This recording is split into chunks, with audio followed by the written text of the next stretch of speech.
Sekhasutta, a trainee, Majjhima-nikāya 53. So I have heard. At one time, the Buddha was staying in the land of the Sakyans near Kapilavatthu in the Banyan Tree Monastery. Now, at that time, a new town hall had recently been constructed for the Sakyans of Kapilavatthu. It had not yet been occupied by an ascetic or Brahmin or any human at all. Then the Sakyans of Kapilavatthu went up to the Buddha, bowed, sat down to one side, and said to him, Sir, a new town hall has recently been constructed for the Sakyans of Kapilavatthu. It has not yet been occupied by an ascetic or Brahmin or any human at all. May the Buddha be the first to use it, and only then will the Sakyans of Kapilavatthu use it. That would be for the lasting welfare and happiness of the Sakyans of Kapilavatthu. The Buddha consented with silence. Then, knowing that the Buddha had consented, the Sakyans got up from their seat, bowed, and respectfully circled the Buddha, keeping him on their right. Then they went to the new town hall, where they spread carpets all over, prepared seats, set up a water jar, and placed an oil lamp. Then they went back to the Buddha, bowed, stood to one side, and told him of their preparations, saying, Please, sir, come at your convenience. Then the Buddha robed up and, taking his bowl and robe, went to the new town hall together with the Sangha of mendicants. Having washed his feet, he entered the town hall and sat against the central column facing east. The Sangha of mendicants also washed their feet, entered the town hall, and sat against the west wall facing east, with the Buddha right in front of them. The Sakyans of Kapilavatthu also washed their feet, entered the town hall, and sat against the east wall facing west, with the Buddha right in front of them. The Buddha spent much of the night educating, encouraging, firing up, and inspiring the Sakyans with the Dhamma talk. Then he addressed the Venerable Ānanda. Ananda, speak about the practicing trainee to the Sakyans of Kapilavatthu as you feel inspired. My back is sore. I'll stretch it. Yes, sir, Ananda replied. And then the Buddha spread out his outer robe, folded in four, and laid down in the lion's posture on the right side, placing one foot on top of the other, mindful and aware, and focused on the time of getting up. Then Ananda addressed Mahanama the Sakyan. Mahanama, a noble disciple, is accomplished in ethics, guards the sense doors, eats in moderation, and is dedicated to wakefulness. They have seven good qualities, and they get the four absorptions, blissful meditations in this life that belong to the higher mind, when they want, without trouble or difficulty. And how is a noble disciple accomplished in ethics? It's when a noble disciple is ethical, restrained in the monastic code, conducting themselves well and resorting for alms in suitable places, seeing danger in the slightest fault, they keep the rules they've undertaken. That's how a noble disciple is ethical. And how does a noble disciple guard the sense doors? It's when a noble disciple sees a sight with their eyes. They don't get caught up in the features and details. If the faculty of sight were left unrestrained, bad, unskillful qualities of covetousness and displeasure would become overwhelming. For this reason, they practice restraint, protecting the faculty of sight and achieving its restraint.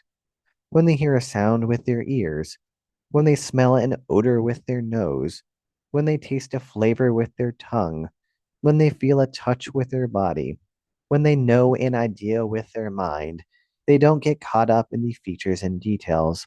If the faculty of mind were left unrestrained, bad, unskillful qualities of covetousness and displeasure would become overwhelming.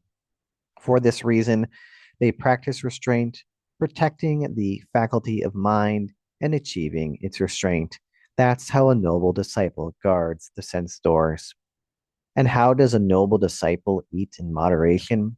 It's when a noble disciple reflects rationally on the food that they eat, not for fun, indulgence, adornment, or decoration, but only to sustain this body, to avoid harm, and to support spiritual practice.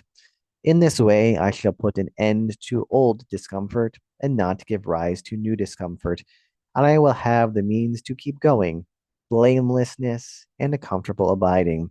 That's how a noble disciple eats in moderation. And how is a noble disciple dedicated to wakefulness? It's when a noble disciple practices walking and sitting meditation by day, purifying their mind from obstacles. In the first watch of the night, they continue to practice walking and sitting meditation. In the middle watch, they lie down in the lion's posture on the right side, placing one foot on top of the other, mindful and aware, and focused on the time of getting up. In the last watch, they get up and continue to practice walking and sitting meditation, purifying their mind from obstacles. That's how a noble disciple is dedicated to wakefulness.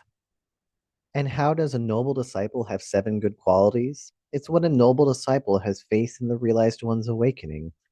That blessed one is perfected, a fully awakened Buddha, accomplished in knowledge and conduct, holy, knower of the world, supreme guide for those fit for training, teacher of gods and humans, awakened, blessed. They have a conscience. They're conscientious about bad conduct by way of body, speech, and mind, and conscientious about having any bad, unskillful qualities. They exercise prudence. They're prudent when it comes to bad conduct by way of body, speech, and mind, and prudent when it comes to acquiring any bad, unskillful qualities. They're very learned, remembering and keeping what they've learned. These teachings are good in the beginning, good in the middle, and good in the end, meaningful and well phrased, describing a spiritual practice that's entirely full and pure. They are very learned in such teachings, remembering them, rehearsing them, mentally scrutinizing them, and penetrating them theoretically.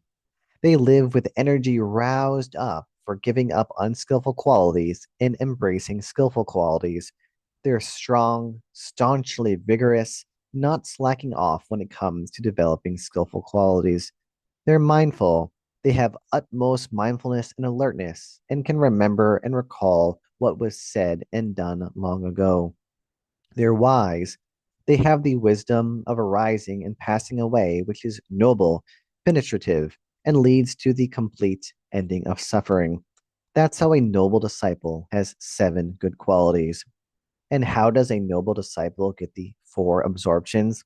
Blissful meditations in this life that belong to the higher mind when they want without trouble or difficulty.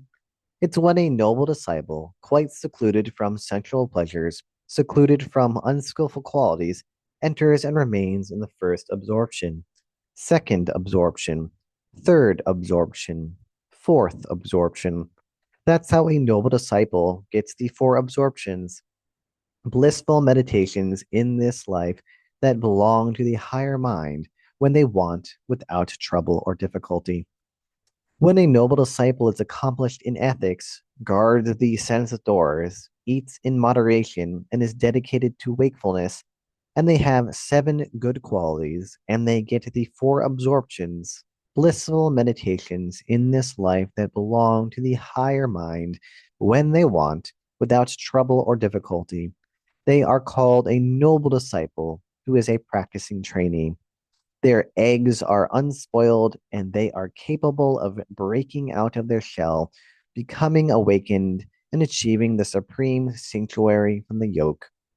Suppose there was a chicken with 8 or 10 or 12 eggs, and she properly sat on them to keep them warm and incubated.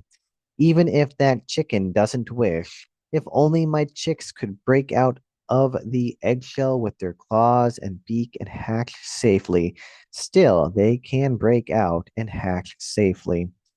In the same way, when a noble disciple is practicing all these things, they are called a noble disciple who is a practicing trainee. Their eggs are unspoiled and they are capable of breaking out of their shell, becoming awakened, and achieving the supreme sanctuary from the yoke. Relying on this supreme purity of mindfulness and equanimity, that noble disciple recollects their many kinds of past lives, that is, 1, 2, 3, 4, 5, 10, 20, 30, 40, 50, 100, 1,000, 100,000 rebirths, many aeons of the world contracting, many aeons of the world expanding, many aeons of the world contracting and expanding, and so they recollect their many kinds of past lives with features and details. This is their first breaking out, like a chick from an eggshell.